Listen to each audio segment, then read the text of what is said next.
Olá pessoal, hoje é 3 de fevereiro, é o primeiro vídeo que eu estou fazendo de 2020, então eu quero desejar a todos vocês que me assistem um feliz ano de 2020, com muita saúde, muitas felicidades e acima de tudo com muita coragem, com muita firmeza, com muita disposição, perseverança para acompanhar e para lutar contra um conjunto de reformas que estão sendo elaboradas por iniciativa ou do governo federal ou dos deputados e senadores que pretendem alterar de forma significativa a estrutura do Estado, dos serviços públicos, da relação do Estado com seus servidores públicos, e isso com certeza vai afetar também a relação dos usuários de serviço público, reduzindo as unidades de atendimento, criando novos mecanismos de atendimento, provavelmente com a robotização dos atendimentos por meio de atendimento virtual, atendimento pela internet, não mais aquele atendimento personalizado que estamos acostumados a ter,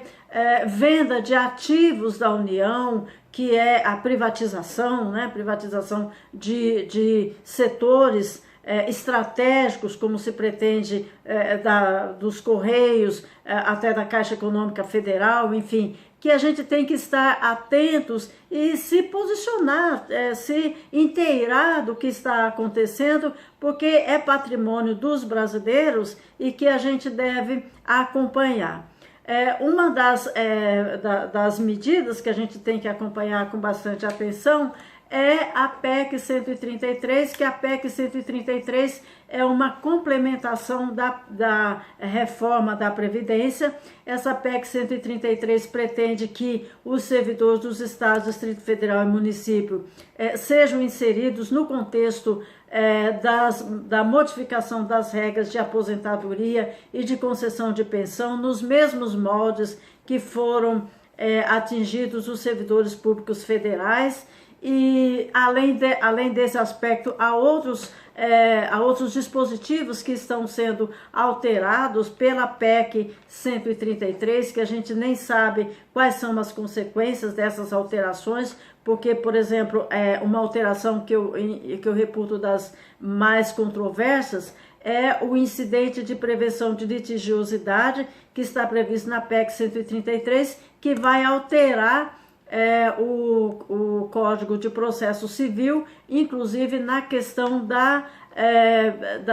do livre convencimento do juiz, do acesso ao Poder Judiciário. Então é importante que a gente acompanhe essa PEC 133. Mas o objetivo desse vídeo de hoje é falarmos da PEC emergencial, a PEC 186, que está em tramitação no Senado Federal. Essa PEC, ela é uma iniciativa do Fernando Bezerra, que é do MDB de Pernambuco, ele é líder do governo no Senado, ela foi subscrita também por outros senadores. O relator dessa PEC é o senador Oriovisto Guimarães, do Podemos do Paraná. Esse senador, ele já apresentou inclusive um substitutivo, quem quiser ter acesso a ele é só acessar o portal do Senado, atividade legislativa, coloca lá no termo de busca 186/2019, indo lá no menu documentos, você encontra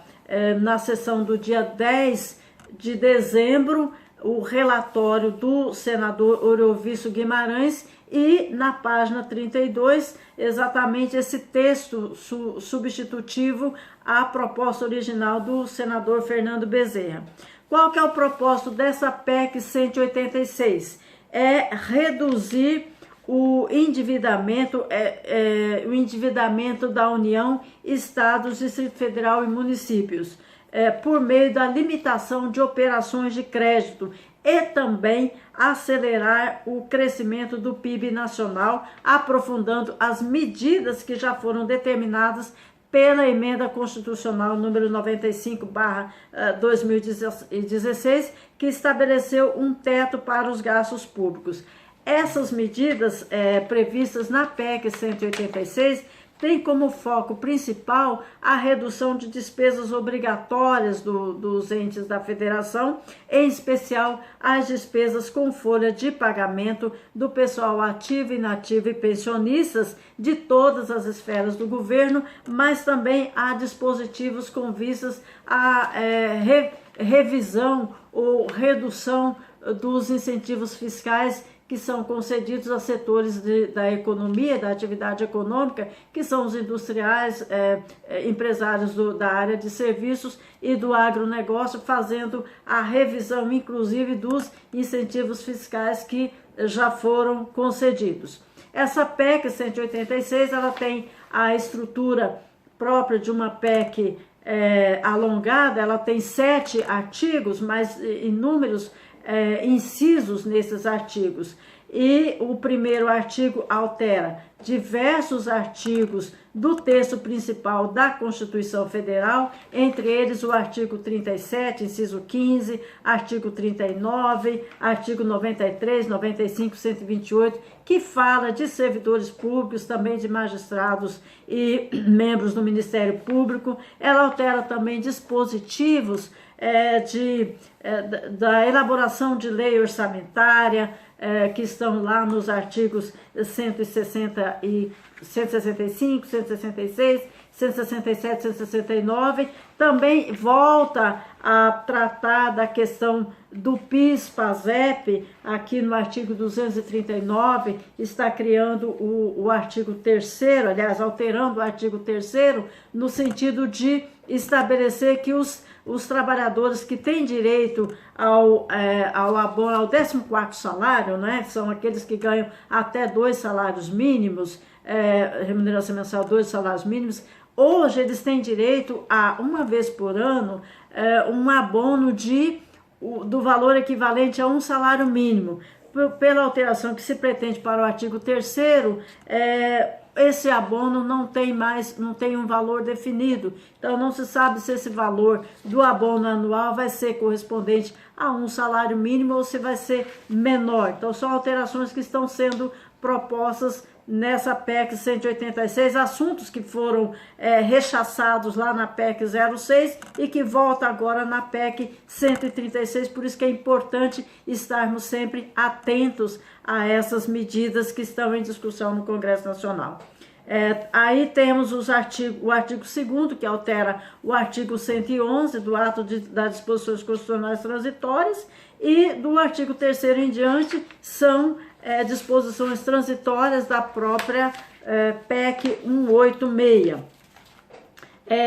Em resumo, não vai dar para exaurir todos os aspectos da PEC 186 aqui nesse vídeo, mas eu vou dizer o seguinte: no artigo 37, inciso 15, pretende-se flexibilizar uma das garantias extremamente importantes e que tanto do servidor público como dos trabalhadores da iniciativa privada. Veja bem, é a questão da irredutibilidade dos vencimentos. Essa garantia de irredutibilidade dos vencimentos, ela está também presente lá no artigo 7º, inciso 6º da Constituição Federal, que garante a irredutibilidade dos salários para os trabalhadores urbanos e rurais, salvo disposto em acordo, em convenção ou acordo coletivo. Então, é uma garantia dos trabalhadores da iniciativa privada urbanos e rurais, que foi estendida aos servidores públicos lá no artigo 5º, no inciso 5º do artigo 37, que trata da irredutibilidade dos vencimentos ou subsídios. A diferença é que, pela PEC 186, essa redução dos vencimentos seria um ato unilateral do governo, automático, inclusive, para aqueles servidores que recebem mais que 3 salários mínimos, caso as operações de crédito superem as despesas de capital. O questionamento que eu faço é: qual é a relação que tem o servidor se o governo decidiu reduzir a questão dos investimentos, porque despesas de capital são despesas de investimento em aquisição de imóveis, aquisição de equipamentos, aquisição de bens duráveis. E se o governo decidiu não investir em obras públicas, em aquisição de imóveis, quem vai arcar com esse ônus vai ser o governo, vai ser os servidores públicos, porque as operações de crédito eventualmente podem superar as despesas de capital. E o governo faz isso de uma maneira automática, sem nenhum parecer prévio do Tribunal de Contas da União, no caso dos estados, sem nenhum parecer prévio dos órgãos de conta dos estados. No caso, o parâmetro são as despesas correntes para os estados, e sem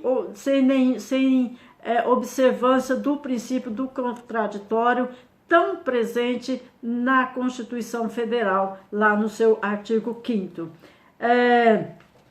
Um outro aspecto que se pretende alterar é justamente a questão do imposto de renda, porque a alteração que se faz lá no inciso 15 do artigo 37 menciona os artigos 153, 150 e 153, que é justamente sobre o imposto de renda, que, na minha opinião, pretende-se mitigar os critérios para a cobrança de imposto de renda, quais sejam os critérios da generalidade, universalidade e progressividade. Então a gente tem que tomar um cuidado com isso, verificar qual é a tônica mesmo do que se pretendeu com a inclusão desses artigos 150 e 153 no bojo da alteração do inciso 15 do artigo 37. O governo pretende também, caso as operações de crédito sejam superiores às despesas de capital, o governo pretende que os servidores não tenham movimentações na carreira conforme seus planos de cargos e salários, que são através de progressões e promoções funcionais. Pretende não ampliar o quadro de servidores, repondo as vacâncias que ocorrerem em todas as situações por meio de nomeação de novos servidores. Pretende não realizar concursos públicos, ou seja, é um enxugamento do número de servidores, e isso em prejuízo, obviamente, aos usuários dos serviços públicos. Pretende também, como uma outra medida, a redução não só do quantitativo, dos cargos em comissão, mas das funções comissionadas, também do valor da tabela de remuneração dos cargos em comissão e função comissionada. Ora, tem servidor que ocupa cargo em comissão e ele não é servidor público, ele não tem um cargo correspondente, ele é um servidor sem vínculo com a administração. Reduzindo o valor da retribuição desses cargos em comissão, você está fazendo a redução salarial, que é uma afronta justamente ao princípio da irredutibilidade de vencimentos e de subsídios. Outra questão também que se pretende alterar é a carga horária, redução da carga horária. Eu já falei, redução da carga horária em até 25% da carga horária, com a correspondente adequação da remuneração. Isso foi suavizado, porque deverá atingir aqueles servidores que ganham mais que 3 salários mínimos. Mas, de qualquer forma, é uma decisão unilateral, sem observância do contraditório, sem um parecer prévio, sem uma análise prévia do Tribunal de Contas, que é o órgão responsável pela fiscalização e auditoria das contas do governo. Outro parâmetro, outra medida que se pretende deixa eu ver aqui, a ampliação, a redução dos programas e linhas de financiamento, remissão, renegociação e refinanciamento de dívidas, não é? Isso no momento em que nós estamos atravessando uma grave crise econômica com o aumento da inadimplência, então transferindo para a parte mais frágil da sociedade o ônus dessa política de enxugamento ou de redução do endividamento do Estado. Existem provavelmente outras formas de se fazer isso, sem atribuir à parte mais frágil da sociedade, aos mais empobrecidos, o ônus por essas medidas. Era isso que eu queria falar para vocês nesse primeiro vídeo sobre a PEC 186. Vou fazer outros vídeos esmiuçando um pouquinho mais os seus dispositivos, porque é um assunto bastante complexo, porque envolve finanças públicas, afinal de contas, o que são despesas de capital, o que são operações de crédito, né, o que são despesas correntes, isso tudo está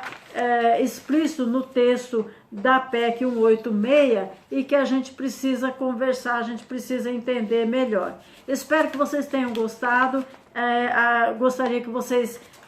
assinalassem no curtir, que é muito importante, que a gente tenha um feedback de quem gostou, quem não gostou desse vídeo, quem assistiu e não gostou desse vídeo. E aqueles que ainda não estão inscritos, por favor, façam um convite para que se inscrevam nesse canal. Muito obrigada pela atenção, até o próximo vídeo.